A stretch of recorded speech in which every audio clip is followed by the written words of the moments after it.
Anniversary ট্রিপের second পার্টটা বেশ কিছুদিন আগে পোস্ট করেছিলাম, কিন্তু থার্ড পার্টটা আসতে একটু দেরি হয়ে গেল আর কি। তো তোমরা মোটামুটি সবাই জানো আমরা এখন আছি হরিদ্বারে। আর আজকেই আমরা হরিদ্বার থেকে বেরিয়ে রওনা দেবো ঋষিকেশের উদ্দেশ্যে, যেটা আমাদের মেইন ডেস্টিনেশন। ঋষিকেশে বেরিয়ে যাওয়ার আগে আমরা হরিদ্বারের মনসা টেম্পেলে গেছিলাম। ওখানে রোপওয়েতে করে এবং পায়ে হেঁটে দুভাবেই পৌঁছানো যায় মন্দিরে। আমরা রোপওয়েতে করে গেছিলাম, ফার্স্ট টাইম আমি পাহাড়ে এরকম রোপওয়ে এক্সপিরিয়েন্স করলাম। তাছাড়া ট্রেকিংয়ের মাধ্যমেও মন্দিরে পৌঁছানো যায়। আর প্রথমবার রোপওয়েতে আমার তো দারুণ লেগেছে। মন্দিরে পুজো দেওয়ার জন্য ডালা নিয়ে নিয়েছিলাম, আর অবশেষে আমরা পৌঁছালাম মন্দিরে।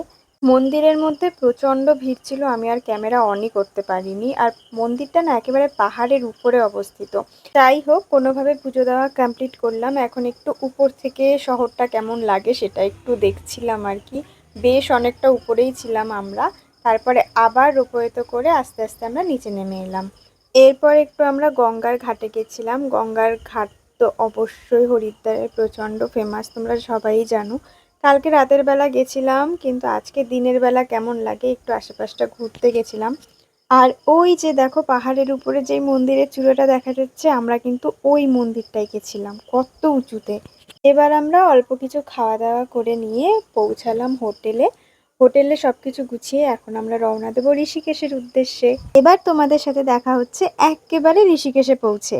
ততক্ষণ আমার চ্যানেলটা কিন্তু অবশ্যই সাবস্ক্রাইব করে রেখো, এবং ভালো লাগলে লাইক, কমেন্ট অ্যান্ড শেয়ার।